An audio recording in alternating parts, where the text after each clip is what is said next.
Hey everybody, thanks for stopping by for another timber framing video. In this video, we're going to be cutting these collar ties, essentially the curve on the bottom of the collar ties, which is a pretty difficult task unless you have a very expensive tool, which I don't have.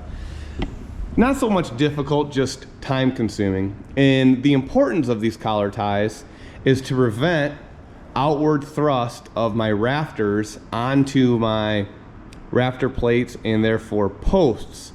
Now these are slightly taller posts extending into the second floor here. A lot of times you'll see them only 18 inches or 2 feet, and the taller they get, the weaker they become at that fulcrum point where our tie beam is. So that rafter plate or that rafter without a collar tie, keeping it from spreading apart, would really press down and press out that post and potentially snap it with a heavy enough load. So those collar ties keep those rafters from splaying out and pressing outwardly on those posts. And we add a little decorative curve to those just to kind of lighten them up and give them a little bit of a subtle touch of aesthetics.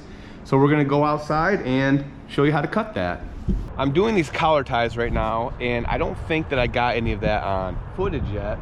So I wanted to show you, after some trial and error, how I'm cutting these big long curves, because it's a pretty difficult operation unless you have that really expensive handheld portable bandsaw that Mafell makes, which is like $7,000. It would be a dream to have that, but I don't have that. So after some trial and error, I came up with the best way, and we've done, let's see, 5, 6, 7, there's 9 of these. So what I'm doing essentially first is I'm creating my line, and I use this, we ripped a piece of this big long, probably 18 foot, it was a 2x6. We just ripped a strip off to give us something that we could bend and get a nice curve to. And so I just nailed a nail here, and then in the middle right there, and then on the other side that I was able to stretch this across, and the nails held those in place so I could get the proper bend that I needed. And then I just struck a line. And now what I do is, with my 10-inch saw, with it set about 2, maybe 3 inches, I do my first initial pass, and then I'll drop it all the way down, make another pass. Then I'll switch over to my 16-inch circular saw, drop that either almost all the way down or all the way down. I like to do it in shallower passes and just take my time. And then I'll flip the piece over after I've gone full depth with that 16-inch saw, and when I come back, I can go full depth. So I'll do 2 passes with the 10-inch saw, and on the full depth pass with the 10-inch saw, those 2 cuts will meet in that 10-inch thick piece of wood right here. It's enough for it to meet in the middle, and it's usually off a little bit in places because when I bend this across there, it's not perfect. So there'll be some areas where I might be, you know, misaligned by 1/4 inch or whatever.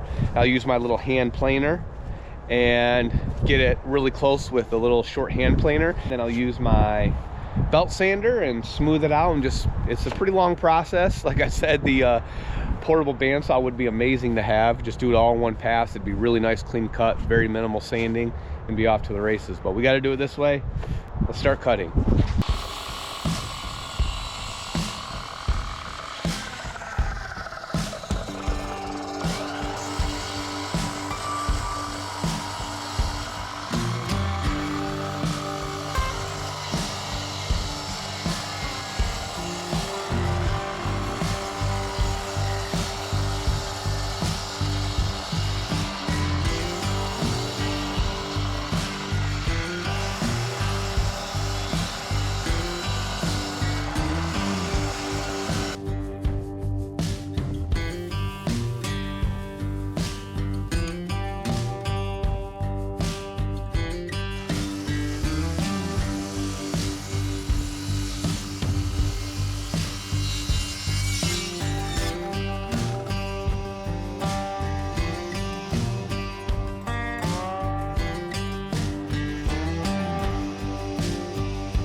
All right, so now I'm gonna drop it down.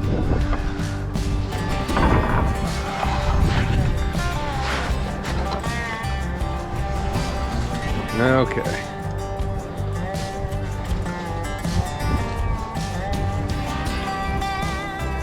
Get this bar out of the way.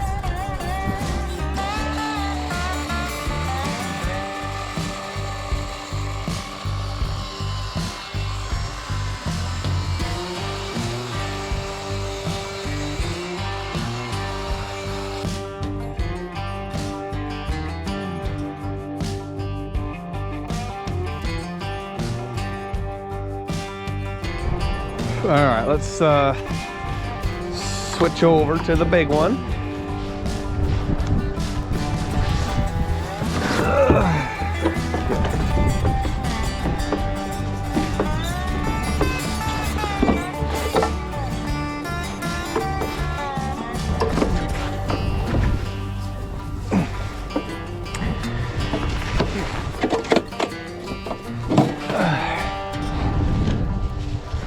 Okay.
All right, let's do this last cut on this side. I got the saw dropped all the way down.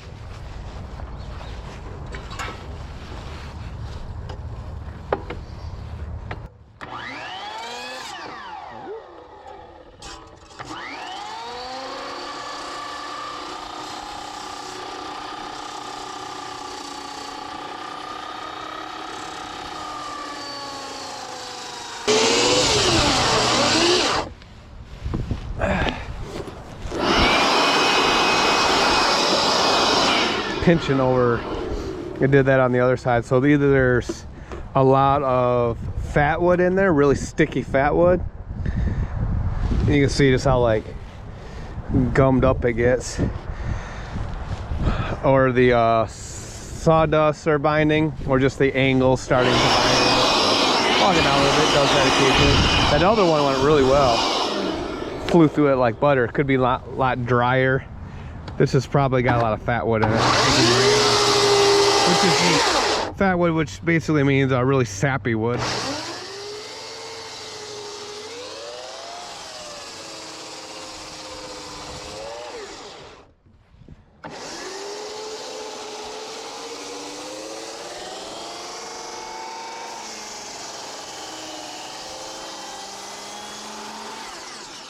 All right, so we made 4 passes. 2 with the 10-inch, 2 with the 16. Now we need to flip it over and cut it with a 10-inch. And these big 10x12s are really heavy. And I can usually flip the 10x10 like posts and stuff, no problem. But these things are really heavy, so I use the old timber wrench that I made, and it makes a big difference.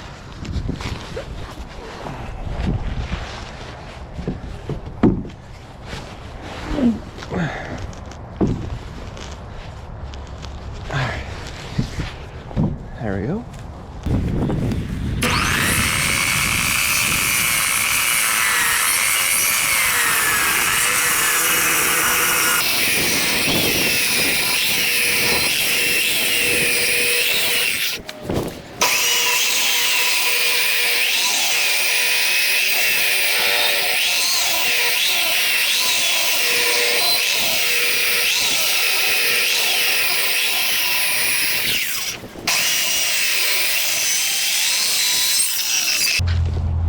right, last cut. Let's see how well it lines up. Drop it down, and you can see they line up pretty close. Okay.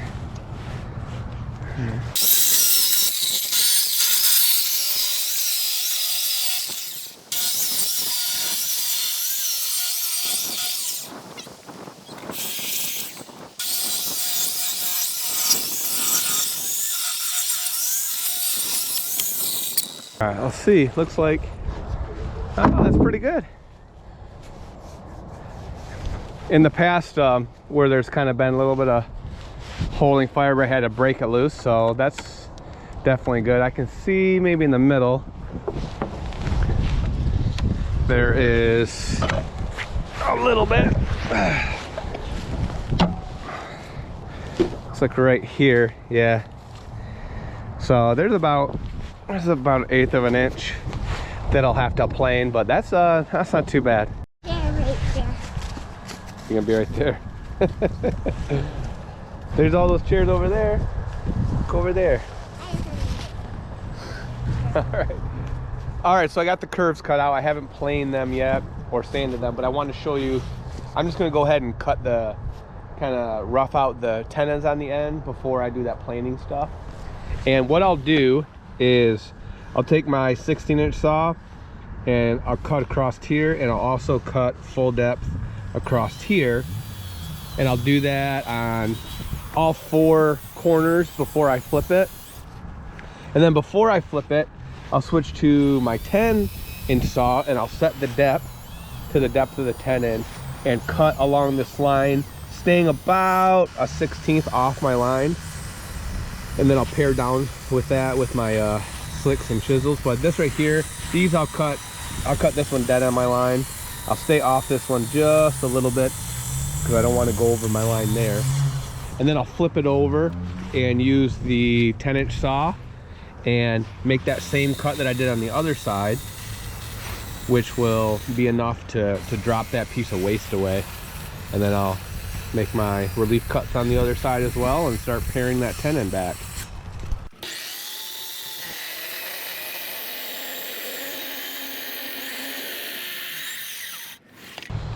All right, let's roll these bad boys again. Do some rip cuts, which the saw doesn't really like to do very much.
All right, so now that these are cut, I need to remove the big obvious ridge line.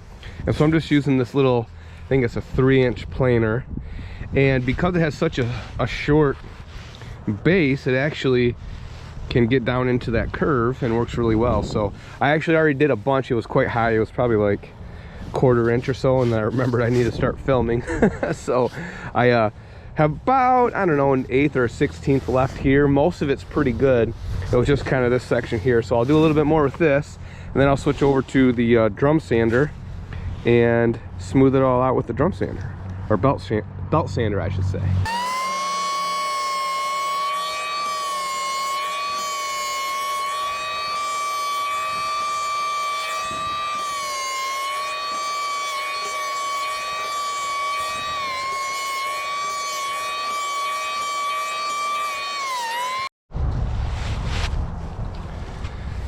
Alright, now we're going to switch it to the drum sander.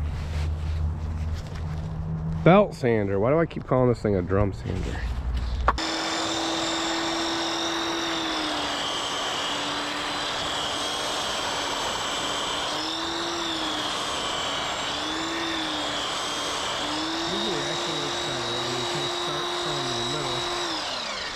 And go uphill, because then as this belt is cutting, it's cutting kind of with the grain. So I gotta remember to start and then switch to the other side.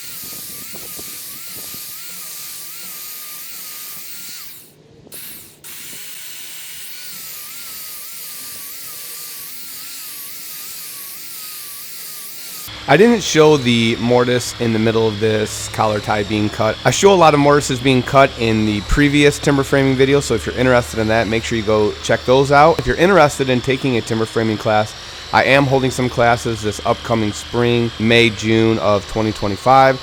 There'll be a link to that down in the description. Thanks so much for watching. We'll see you on the next one.